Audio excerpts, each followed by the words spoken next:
Good morning, afternoon, or evening, wherever you are in the world. My name is Andy, and I'm the Asia Pacific Director of Recruitment for MPW, based in our regional Hong Kong office. It's my pleasure to welcome you all to our second webinar of the summer, focusing today on an interactive UCAS writing workshop for top universities. Our speaker today is the Vice Principal for International, Inga Morrissey. Now, Inga has been working in education, both public and private, for almost 20 years. Yeah, she's that old. Can you believe it? She looks no older than 18, right? With her background in linguistics, she's been supporting both UK and international students at MPW Cambridge for nearly 12 years, helping them to turn their university dreams into a reality. Inga's actually quite famous in the UK, believe it or not. Not famous in a cool way like David Beckham, but in a more boring way, in education, since Inga is the author of one of our famous MPW Getting Into guides. In fact, this one right here, I don't know if you can see this. You'll find a copy of these in most private school libraries. One of Inga's most recent projects has been overseeing the Oxbridge and medical school preparation programs, which are offered to MPW students as extra lessons free of charge. It's worth noting that our MPW Cambridge campus, where Inga is based, does particularly well with regards to Oxbridge preparation. This year, our Cambridge campus alone has 6 offers to Oxbridge, and last year, 11 out of 12 students on the Oxbridge preparation program successfully received interview invitations. And so I'm sure you will find the knowledge and experience that Inga will share with you today very useful. And so without further ado, I'll pass you over to our guest speaker for this week to commence the webinar. Inga, over Hello, to you. thank you. Thank you. Thank you so much for the introduction, Andy, and hello to everyone. So our audience tends to usually be very multicultural, and I would love to know whereabouts in the world are you guys based? You will see we have a little Q&A option just on the very top of your screens. So if you don't mind, if you could just click on that and let me know as to where you guys are based today, this morning for me, and possibly afternoon or evening, hopefully not too late for you. It is a great pleasure for me to talk about UCAS application and how we can help our international students and domestic students, how we do it at MPW Cambridge and MPW Group, how do we help them to turn their academic aspirations into reality. So let's begin.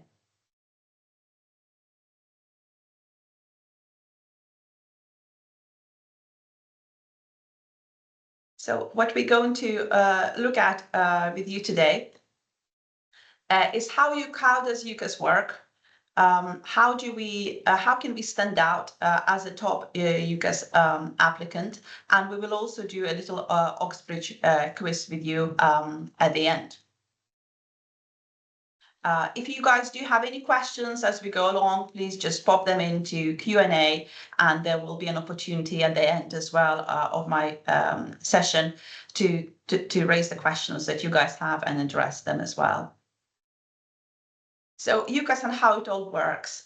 Some of you might be very much familiar with the process, and for some of our students, this could be a new thing. So one really good thing about UCAS is that the process is very simple, it's fair, it's very straightforward, and as soon as students join us, we help and support them with their applications. So in the UK, students can choose 5 universities that they apply for, and there are several sections within the UCAS application, so such as education, personal statement, university choice, and of course the UCAS reference that the school, MPW Cambridge, would provide, or MPW London or Birmingham.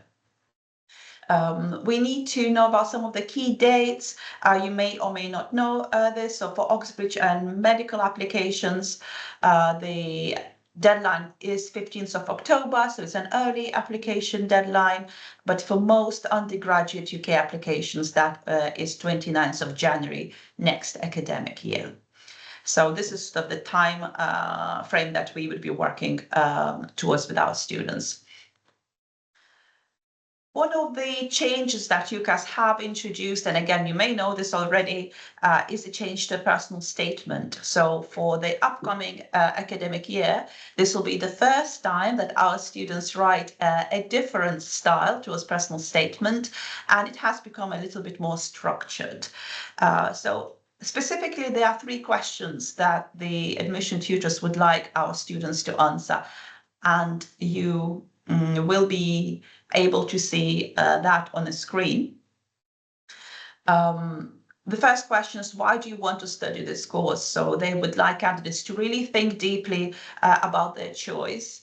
And this is an opportunity to show, especially for those students who are applying to top universities, to show that they have done their due diligence, they have done their research, they know exactly what subject they applying for and reasons why they chose a specific subject at this specific university. For instance, in Cambridge or Oxford, why did they not decide to apply for the same course but with a different university? So this is an opportunity to mention detail like that. We also need to talk about our qualifications, the studies that have helped to prepare you for the course. And also a good opportunity to stand out in the personal statement is to let candidates and encourage them to talk about what have they done outside their education. So what have they done in addition to just going to classes, going to lessons, sitting the tests, what experiences that they have gone through have helped them to really stand out their university application and made them a little bit more prepared for their chosen course. So hopefully you can see the slide on the screen that I'm mentioning. So these 3 questions are the ones that candidates have to think carefully about, and in our schools, students think about that in year 12, so the first academic year when they join in. So it has become a bit more guided. So we know that we have to do personal statement. How can we stand out as a top candidate if we are to apply for the top university? And my advice to our candidate is really showcase your academic exploration of the subject. Really showcase and demonstrate your motivation for your chosen course. And you can do that. And I believe that about 80% of your personal statement should actually be focusing on this specific aspect. And you can talk about your motivation by describing the specific supracurricular activities that you have done that have helped you to land in a specific course that you have chosen to apply. So you might have heard the term supracurricular activities before. So they're basically our subject-specific academic activities. So this wouldn't be sport or badminton or being part of a student council, even though all of these activities are very important for us to be a well-rounded individual and helps us also stand out in an application. When we're talking about applying for top universities, we need to bear in mind that the candidates that will be submitting applications alongside yours will be the ones that are best qualified. So we're looking at any opportunity to demonstrate that we have gone that extra mile, a little bit further, really deepening our subject knowledge. And supracurricular activities is something that you do in your free time, not because the school is asking you to do that, but something that you do under your own motivation because this is something that you want to explore more. This does help you to also understand as to what is the specific aspect of the course that actually you really enjoy or look forward to studying. It gets you to think about why you love your subject. And also expand on your knowledge and skills. You can see on the left-hand side, hopefully, of the slide, a little reminder of what Oxbridge universities really proud themselves on the fact Let's remember that they are research driven. They're looking for candidates who would be the next Nobel Prize winners, somebody who generates new knowledge, can work alongside AI and stay competitive. They're looking at somebody who can look into interdisciplinary approach between the subjects. So not just looking, let's instance, at politics, but how HSBS course politics interacts with sociology and how does it interact with economics and history. So they're looking at these subject-specific links. Therefore, if you can already demonstrate that you are able to think like that, even before you joined in on the undergraduate course, then that is your opportunity to show that maybe you are a top candidate, somebody who possesses these skills already and is working actively on improving them. Ability to analyze, your ability to evaluate, collect your own research library, carry on research independently, and apply all of these skills to the knowledge that you have gained outside your A levels or outside the studies that you're currently undertaking. That really is a very strong advice that universities themselves encourage prospective candidates to take on and lead on. And let's admit it, this is the way that our students will be learning at top universities. At Oxbridge, they will have the supervision system where you will have your individual meetings with your professors, with your lecturers, somebody who's assigned to supervise your research. And that is something that you will be driving because of your own profound interest. So all the ideas and all the conversations that will be happening in those supervisions is something that will be driven by yourselves. So it is great if you can start building on that content and building on that understanding already now, even before you start applying to universities. And as we said earlier, if you can then incorporate and mention all of that in your personal statement, then that is brilliant. This is really the way to stand out as the top student who is applying to top universities. How can we explore supercurricular activities? There are many ways, and luckily internet is one of the sources that gives us limitless access to any information that we can collect. We need to think about how can we keep up to date with the current affairs in your subject and think about what does it mean to be academic in my field. So let's say that you're thinking of applying for economics.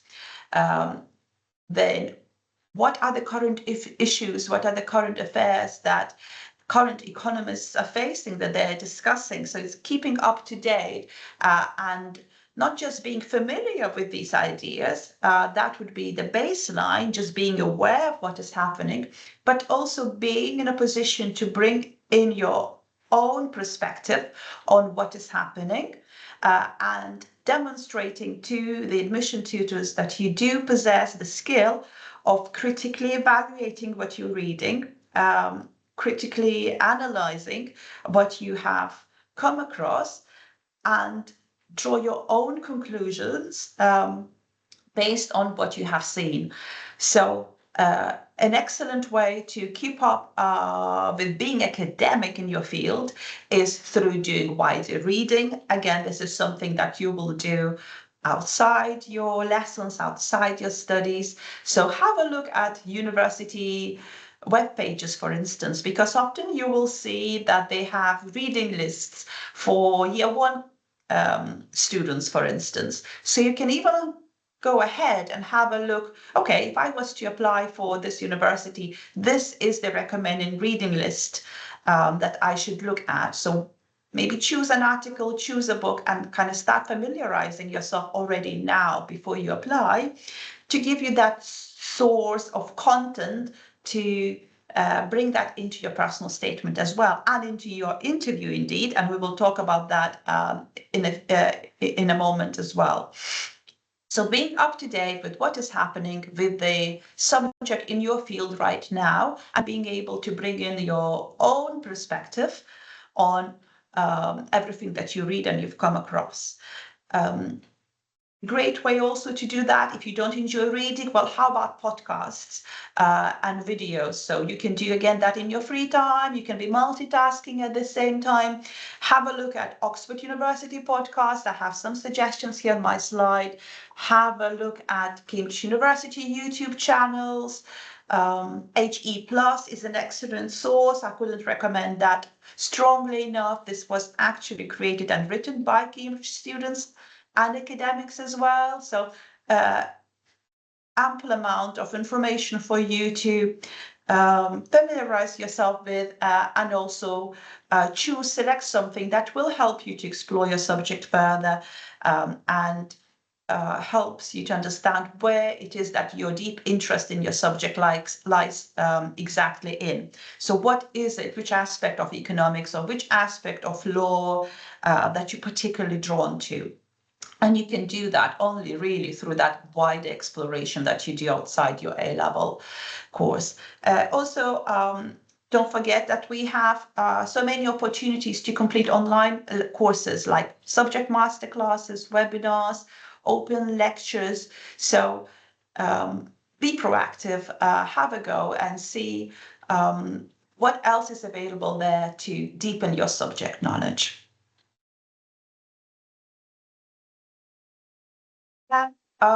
We already know that just personal statement is not the only criteria that admission tutors at top universities will look at, right? Because personal statement is not enough. That is why top universities like Oxbridge or known G5 in some cultures, countries, LSE, Imperial and King's, UCL, they have also introduced their own admission tests. And we also have interviews. So just A-level results, just personal statement, that is not quite sufficient enough for selecting the top student amongst the top best qualified candidates who choose to apply for that year.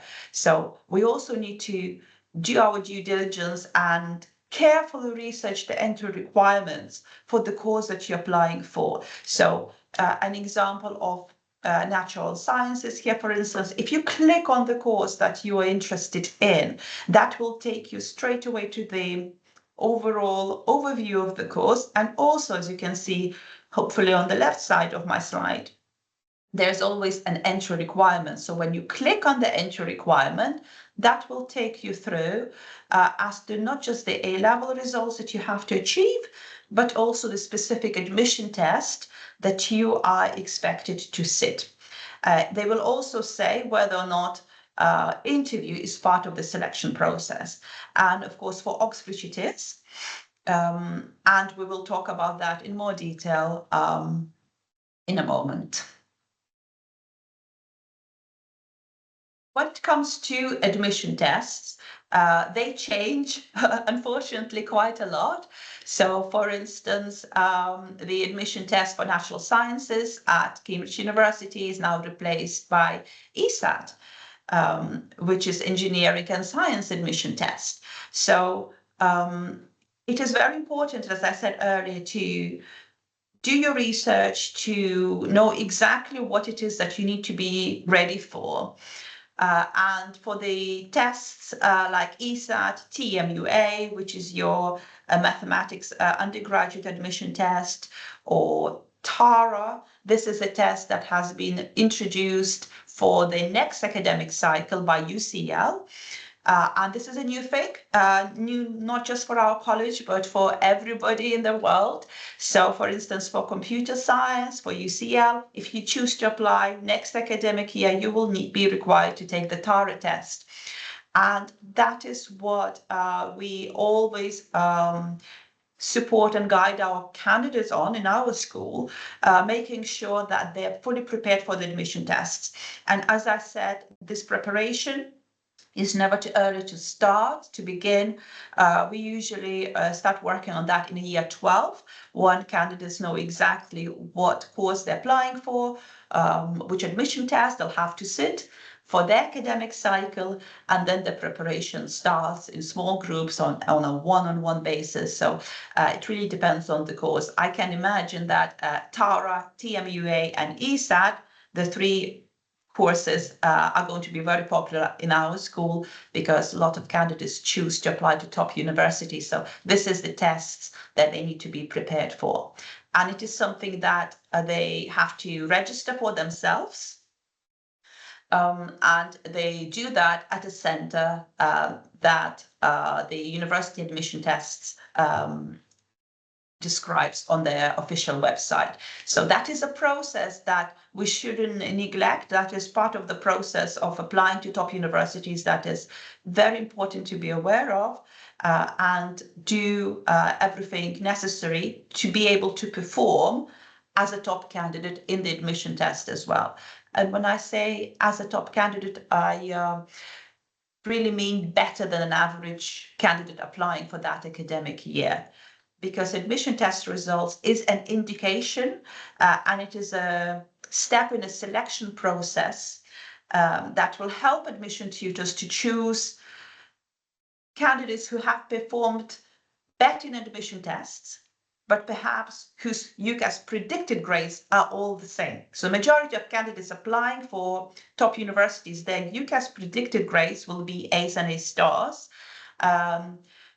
Because this is the candidate that will have the proven academic record. The school will know how well they are studying, how well they are making their academic progress. So admission test is an opportunity to stand out in addition to the personal statement and supracurricular activities that you'll talk about in your statement. I would like us to have a think about the next quote. And this was a comment that you should hopefully see on your slides shortly. And this is something that came back as part of a feedback from Oxbridge admission tutors. And I would like to invite you to think about how would you finish this sentence. So perhaps in your Q&A option that you have, if you could have a think about how would you finish this sentence on from Oxbridge admission tutors. And basically what they said is, we are not simply seeking to identify students who will meet our offers. Who do you think they're seeking to find? Could you have a think and write your suggested answers in the Q&A chat that we have, and I'll give you some time to respond to that. So how would you finish this sentence from Oxbridge admission?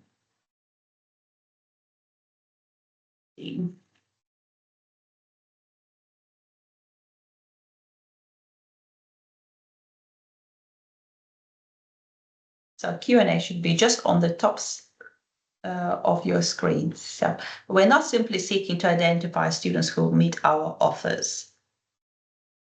So typical offer would be A star AA for most top universities.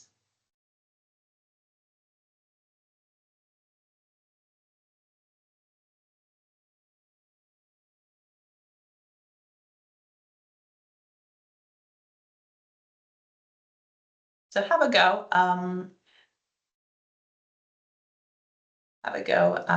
and suggest your own interpretation of that. Yes.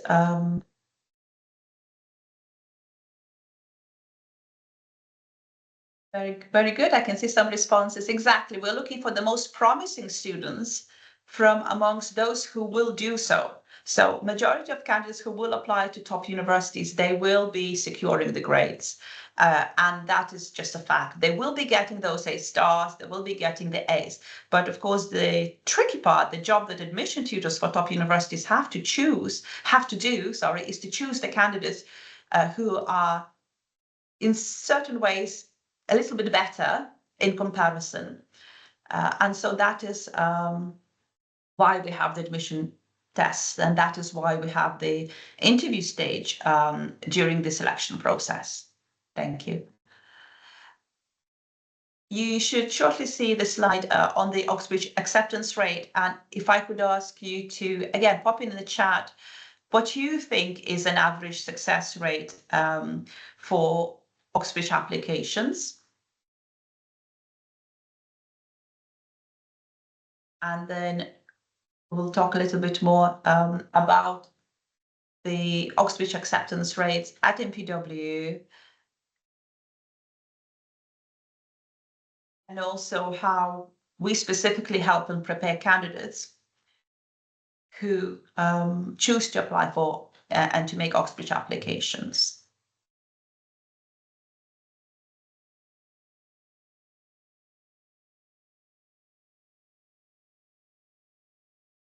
And I would also invite you to have a look at application statistics. So often students and prospective families as well ask me a question, which college should they apply for, which maybe whether it be Cambridge or Oxford, which one is less competitive. And a good indication and a good answer to this question is actually looking on the official university statistics information that is published on university websites. And you will see the two links on the slide below as well that will help you with exactly that. So the average success rate is 1 in 6 for Oxbridge applications. And that is all around the country and also worldwide. And as I said, every year there could be slight deviations, and both universities, including G5, they would always publish this information on their websites. So you can find that with a bit of research. At MPW, we are very proud of the fact that our Oxbridge interview rate is 73%. So students who choose to apply for Oxbridge, majority do get this opportunity to attend an Oxbridge interview. And to reach that stage, they would have had to really stand out with their personal statement and also perform better than an average student in that year who also applied to Oxbridge on the basis of the admission test. And that's why that research we talked about earlier on, understanding which admission test I need to do, being fully prepared for the test, is the first hurdle, if you like, if you can overcome that, then hopefully universities will see you as a top candidate, and you will be given an opportunity like the one at MPW to come and attend an interview, which is, I think, a great experience in itself. No matter how the interview goes, just reaching that stage is an incredible achievement, and something that our students always, you can see the interview invitation has come in and the school is buzzing with excitement, and it is a wonderful, wonderful time of the year to be actually at school. So usually this comes around December, just before Christmas, where you can see those smiles. Candidates have received their Oxbridge interview letters.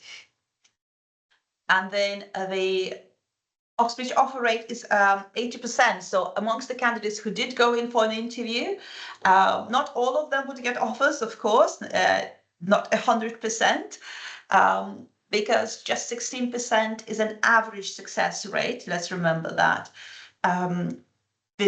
For Oxbridge acceptance rates. So the fact that 80% of students at London and Cambridge MPW group have received offers last academic year that is amazing. And as Andy said, for this academic year, we had 12 candidates applying for Oxbridge. All of them chose Cambridge, and I think that is just the specifics of MPW Cambridge. Our students tend to apply to Cambridge rather than Oxford for whatever reason. And we had 6 students who already got their offers. So that is an amazing, amazing achievement and something we're very proud of. And in the following slide, you can see the distribution of the total applications that were made last academic year for Cambridge University, and the total rates of acceptance and also total offers.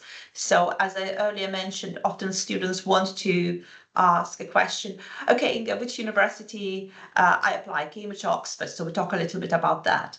And then they say, okay, and which college? And of course, you cannot answer that question, which college to apply for, because it is a very personal choice. It is a bit like asking, which country, where should I go on a holiday this summer? It is a very personal choice. It depends what you're looking for. So in our context, that would be looking at maybe accommodation options, looking at facilities, looking at the proximity to the city centre, but also going beyond that. So advice that we would give to students on our Oxbridge preparation program would also encourage them to look at the lecturers and the professors, and perhaps seeing where they are based, because usually academics are allocated to a specific college. So maybe that means there might be a bit more opportunity for you to come in contact with these professors, with these lecturers that you share a common interest in. Because you have already done your research, you already know why you enjoy the subject so much, what you care deeply about. So if that is the aspect that you really keen on, and that is something that the professor in this college, let's say, St. John's College, is focusing on, that's what the papers they've been writing recently, and this is your opportunity then to choose perhaps this specific college because you have so much overlap. And that just means that you will have an overall better, more positive experience. But of course, all of the courses are very competitive. And just looking at, for instance, last year's cycle, which you can also find on the official admissions websites, we had a big interest in Trinity College and St. John's. And there are some colleges that are a bit less were less popular, let's say, that year, and they have received fewer applications. But it doesn't mean, and that is something that is very important to highlight, it doesn't mean that just because the college did not get as many applications as other sister colleges, that they would accept any student. They still would stand by their top requirement, and they will still look at the best candidates amongst the ones that have applied. And then if the college didn't receive the applications from strong candidates, what they will then do is they have a system called open application, where they can share the applications that were not placed with a specific college. So any college can have a look at all the other applications that haven't been yet allocated and make a decision whether or not they would like to offer their place to the candidate from an open application. If this application is stronger and more competitive compared to the applications that were submitted, but by weaker candidates. So choosing college is great because that means that you know exactly what you're applying for, where you will be studying, who will be teaching you, what the facilities are, what extracurriculars are being offered, if that is something that is important for you. But it doesn't guarantee, obviously, that you will be getting a place from this college just because you happen to apply to this one. They will always look for the best candidates. Hopefully that has helped to summarize at what it means to stand out as a top candidate when you're applying to top universities. So we talked about focusing on your personal statement through supracurricular activities, doing your research, expanding your knowledge, building on new skills, so that admission tutors can see already now that you are working at a level that you will be expected to work on the undergraduate course, that you are already becoming that candidate that can be successful, that can cope really well with the demands of the undergraduate course. And what I would like to invite you all to do is to take part in the Oxbridge quiz that I have created for the session today, and it is a true false basically questions, and the first one you can hopefully see on your screens very soon. And if you can just please just add in true or false in the Q&A chat, that'd be great. And this is an opportunity again for you to ask any questions that you might have, or questions that you always wanted to clarify or get a bit more advice on. So please do write in, and I invite you in the Q&A chat. So the first question that you should see on your screens is whether, question 1, that I can only apply to one university, either Cambridge or Oxford. So would you say that is true? And you could put T if you think that is true, or do you think that that is false?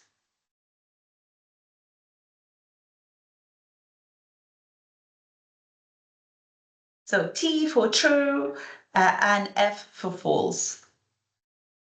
Guys, just to let you know, if you do want to ask a question or try this quiz, there should be a little button in the top right-hand corner of your screen if you're watching this via a browser. And if you click that little Q&A button, it will allow you to type questions or answer questions on this quiz. Thank you. Thank you so much, Andy. Yes, we can. I can see some of the responses coming through. Thank you, and that is true. So this is part. It all comes back to the research that we encourage candidates to undertake.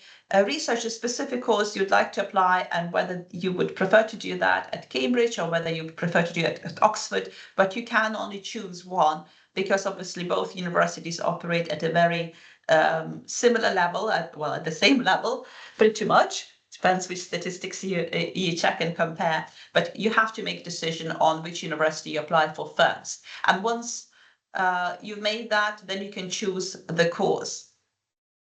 You can decide which course to apply for. It could also happen that actually you do it other way around. You research the courses that are available within your subject of interest in both universities, and then you compare the structure of the two courses, and this is how you reach a decision on whether you would actually prefer to study this specific course at Cambridge or at Oxford. And of course, some of them are not available. So you will find that PPE, for instance, would be offered at Oxford, but not at Cambridge. They have slightly different course. So you also look at some similarities and differences between them, but not all courses, not all the same courses are available in both universities. And the second question that I'd invite you to think about is whether the top grades alone guarantee place at Oxbridge. So is that true? Would you say that top A-level grades, A star, AA, do not guarantee my place at Oxbridge? Or do you think they guarantee a place at the Oxbridge? So please put in true if you think that, yes, they do not guarantee a place at Oxbridge, just A-levels alone, just the top grades alone is not enough. True. Or whether you think that if I get the top grades, that pretty much guarantees my place at top universities.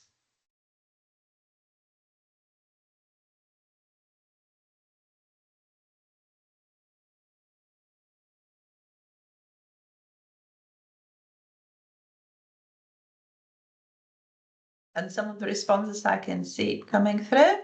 That is true. That is not enough. We talked about that briefly at the beginning of the session as well, because let's not forget that 95% of applicants will get the grades. So majority will get the grades.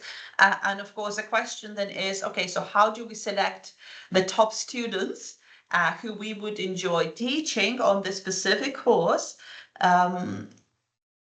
Amongst those who all look very similar on the paper. So that is true. And then the next question that you will see on the screens is regarding GCSE grades. So have a think whether having top grades at GCSE or high school is a necessity. Do you think that top universities can be a little bit more flexible in the way that they look at students who have not achieved their full potential at GCSE? So the question is, I must have top GCSE grades. For example, in the UK, that would be 10 GCSEs with grades 8 to 9, whether you think that basically, if I do not have these grades, then there is no point even in applying.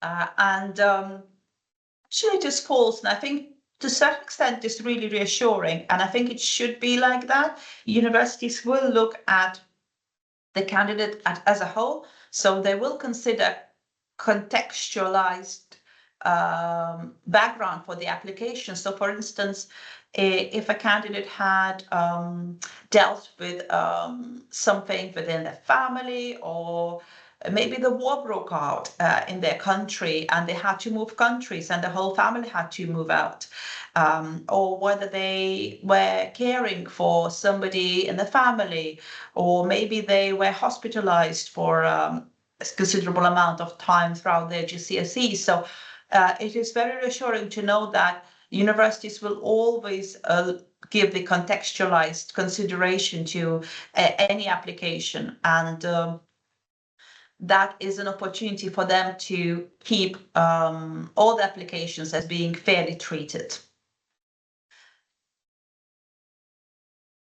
The question that sometimes students want to know is taking a gap year, whether that is something that could potentially lower their chances of being selected by Oxbridge. So whether taking a gap year is a good idea or not.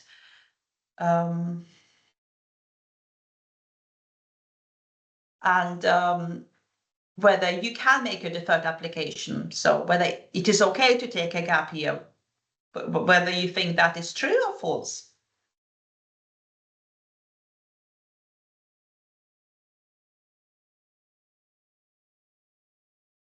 Thank you. And I think, again, hopefully it is reassuring to know that, yes, it is okay to make a deferred application, take a gap year. And actually, often universities, admission teams do talk about the fact that they invite mature candidates to apply, the ones who have thought carefully about their subject choice, and they have the relevant experience, they have done the relevant reading, so they go into the course fully prepared and ready to be successful at the undergraduate level. So students who have done taken a gap year or choose to defer an application for, if they have a good reason as to why they would like to do that, maybe they're planning to volunteer somewhere, or they want to carry out a bit more research. So that is something that universities also encourage, and it is okay. It is okay to do that. Then the following question often does come in from prospective families when the time comes to choosing their subjects for A levels and choosing the number of A levels. And I'm sure that this is a question that you guys often come across as well, whether 4 A levels will make me more competitive than the 3 A levels at university. So it'd be interesting to see what you think about that. And again, please feel free to share your thoughts in the Q&A. Whether, let's say, A star, AAA, is considered to be more competitive than A star AA when applying to Oxbridge. And also, I invite you to have a think as to why do you think that is the case? If you think it is true, why would you say so? And you think if it is not true, again, what perhaps would be the reasons for them to not prioritize applications that have for candidates who have completed 4 A levels?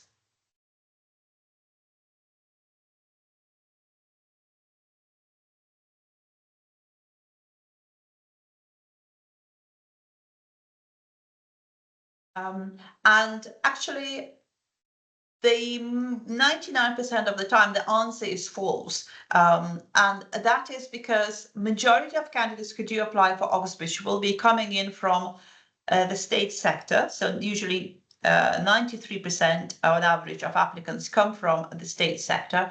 And the way the state sector operates is that students are only allowed to do 3 A levels. So majority of candidates will do 3 A levels.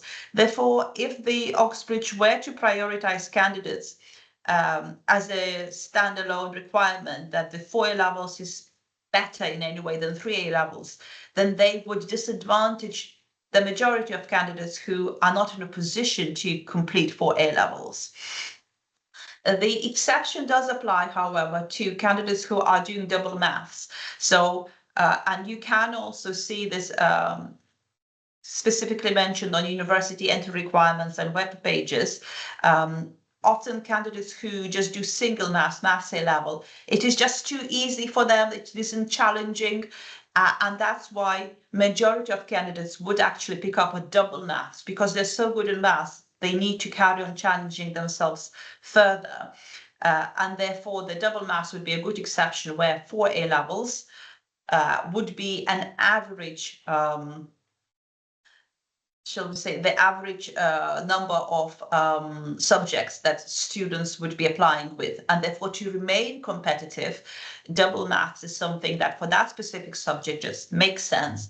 And therefore, we would encourage our candidates to also do that if they're in a position to achieve excellence doing double maths. And that is also very important to point out that just because students are taking 4 A levels, doesn't mean that the fact alone allows them to be more competitive. They still need to get the top grades. So achieving A star AAB is not more competitive than achieving A star AA. Because B in a way is already showing a weakness in the candidate. And then if they compare it with other candidates who did 4 A levels, then that application will be weaker. Therefore, we have to be very careful when it comes to selecting the number of labels that you would like to apply for. And one other question that I have, and you should hopefully see on the screens shortly, is regarding admission tests. So we have earlier talked about admission tests. So these are our timed and written exams that are designed to show admission tutors, whether it's UCL or Oxbridge or Imperial, to show how a student thinks in relation to their subject. So the question on my slide is the following, that your admission test result matters more than your predicted grade. So whether you think that that is true. And hopefully coming back to what we did talk about earlier on, about the quite tough selection process that the top university admission tutors have to go through. That is an indication in itself whether admission test results do matter more. And that is true, thank you, because as we said earlier on, majority of candidates not only will be predicted to achieve top grades, they will also be, 95% of them actually do achieve these grades. So to stand out a little bit more, candidates also have to perform better in admission tests. And that is a better indication. It's a bit more helpful to the admission tutors than just the A-level grades alone. And you can prepare for Oxbridge admission tests. There's a lot of information online on the university web pages. And if you are one of the lucky candidates who will have an opportunity to join MPW, then you will also have the Oxbridge preparation lessons on your timetable. And part of the course, actually a third of the course, is focusing predominantly on Oxbridge admission tests. So you will do lots and lots of practice papers, and you will be getting a lot of feedback before you go and do the actual test, usually in October, November, under the timed conditions, because we need to get that right. This is the first, as we said earlier, step when it comes to choosing candidates for and deciding who to invite for interviews. So we need to get that right. And perhaps we have time for one more question from the quiz before we go into the questions that you guys might have for us today. And that is whether we think that open application for equally well qualified applicants making an open application or indicating a preference college makes no difference to your chance of being made an offer. So whether you think that if you are a strongly qualified applicant, you will get an offer. It doesn't matter whether you apply via the open application or whether you decide to choose a specific college that we talked about, for instance, St. John's or King's, whether any of those two processes you believe can make you a bit more competitive when it comes to actually being given a space on the course, being offered a place.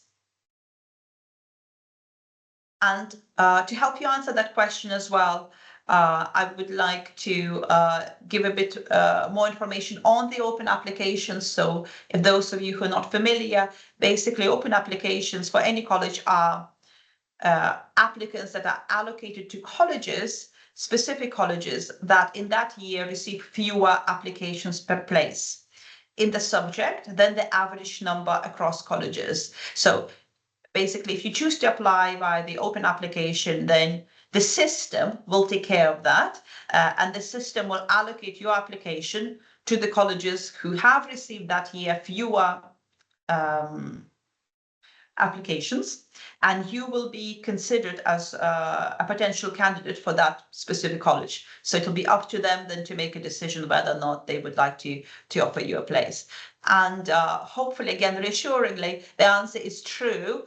It makes no difference, because often students really struggle with making that decision. Do I make an open application, or do I have to choose a specific college to apply for? So the answer really is, it doesn't matter. If you don't feel strongly about a specific college, just make an open application, that's fine. And then the system will allocate you to the college which is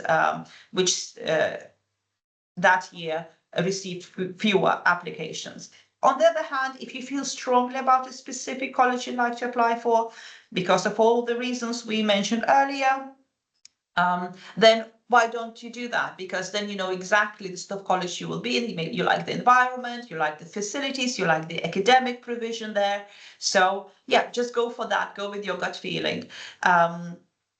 But overall, the advice is, yeah, it's completely up to the candidate, and it will make no difference whatsoever in actually being made an offer. So thank you very much, guys, for spending your morning, your afternoon, and evening with me. And I would like to invite you next to write any of the questions that you might have in the Q&A, and it'll be my pleasure to help and answer that. Thank you very much, Inga, for your time and efforts today. It's much appreciated. Guys, this is a really good opportunity for you to ask any questions you have about applying to top universities to Inga while she's available. Whilst we are waiting for some questions, I've got a couple of questions of my own, Inga, if that's okay with you. And Of course, yes. we can help students with any type of subject that they want to study at university, whether it's business, economics, computing, law, politics, arts, etc., etc. But we're particularly famous in the UK for the competitive science subjects. So that's medicine, dentistry, and vet science. However, for applications to medicine, dentistry, and vet science, students can only put down 4 options on their UCAS form, as opposed to 5 for other courses. And so what would your advice be regarding the 5th option students should put on their UCAS? And how can they make their personal statement relevant for all 5 subjects? Thank you. A great question, Andy. Again, hopefully lots of reassurance in the session today. For candidates who are applying for medicine or veterinary science, obviously the application deadline is different. So this is an early application and students have to apply by the 15th of October. So universities who receive the application, which are not Oxbridge, or do not offer medicine within that deadline, they will already know that most likely this candidate has applied for medicine and their personal statement will indeed reflect that. However, it will not matter so much for that 5th university, the fact that the personal statement is not tailored for, let's say, biomedical science, or it's not tailored specifically for dentistry, because they already know that candidate who is studying sciences will meet their requirement in terms of the 3 A levels. Those universities that often become the 5th choice for our candidates, they do not tend to have special admission tests in addition to the ones that candidates will sit already anyways. So they would not require them to sit a UCAT, or they would not require them to take TMUA. So candidate meets a requirement, if you like, by default already. Sometimes what might happen is that university might ask for additional personal statement. And if they do require to see that, if they want to see a bit more interest from the candidate for the specific 5th choice, then they would ask the candidate to do that. And they would email them. Usually that's the way how universities would contact the student. And then they could personalize that a little bit further and share their updated personal statement specifically for the 5th choice. However, again, the great news is that we do not expect candidates to produce anything different or specific for the 5th choice. So if it is medicine you want to apply for, go for it. If it is dentistry, go for it.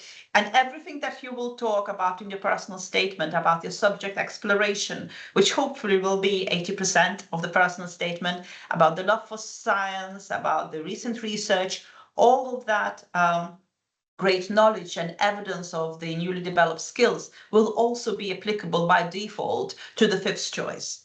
So hopefully that is great news, and that means we don't need to sweat over the 5th university too much. Our focus should really be on the 4 universities that are the candidates' top choices.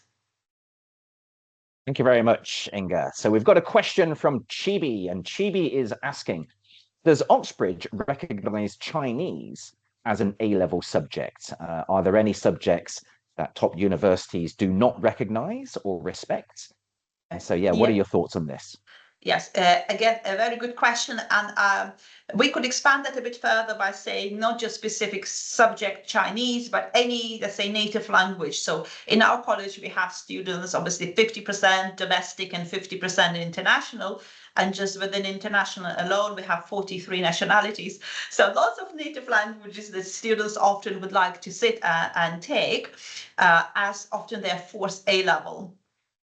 And perhaps the correct response to this question is to check on the university websites, because every course will be different and every university will have different requirements. So there will be years when UCL would accept, for instance, Chinese A-level or on any other native language, but there will be changes that happen regularly as well. And all of this information is usually visible on the university website.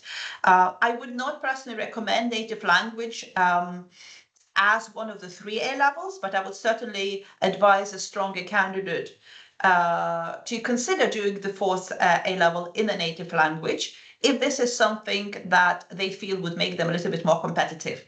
However, there comes an interesting point that is also worth considering.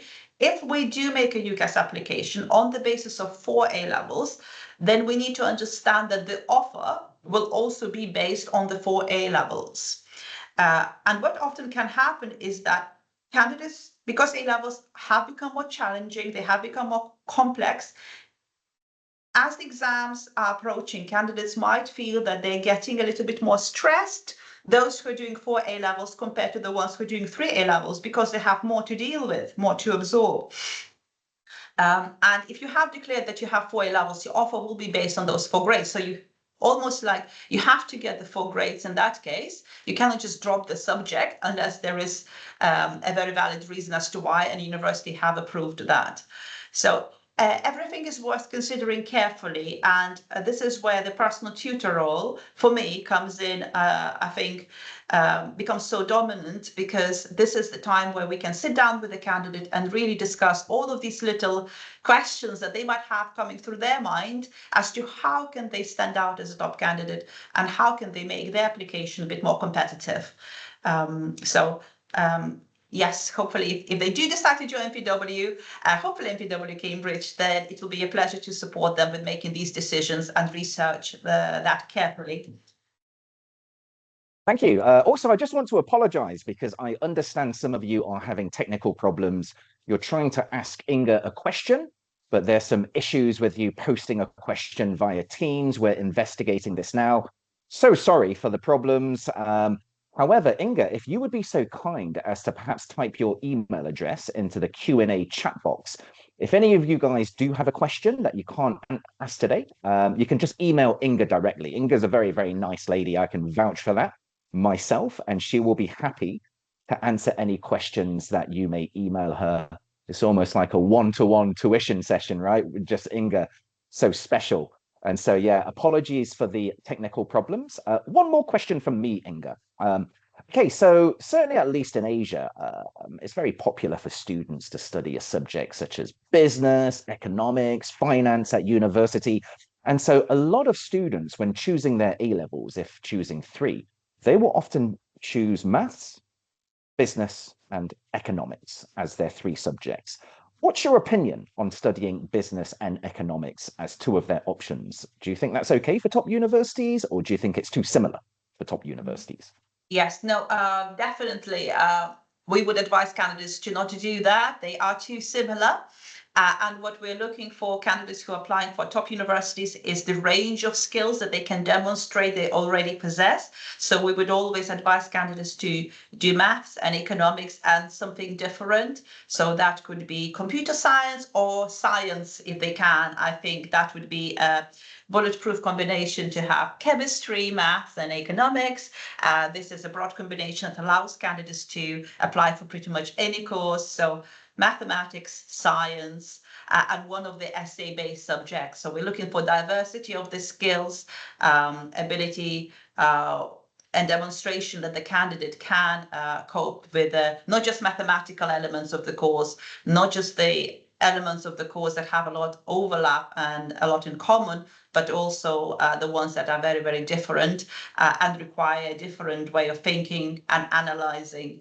So basically the skills that could be transformed to the undergraduate course they're applying for. So please do always challenge yourself. And if you're not sure about the A-level subject combination that you think you should be choosing, just do ask us, and you can see the email in the Q&A, and we can discuss and choose the best course subject combination for the course that you're thinking of applying for. Lovely. Thank you so much. So guys, listen, I think we'll call this a day for now. Apologies again for the technical issues for those who wanted to ask Inga a question. We will look into that for future webinars.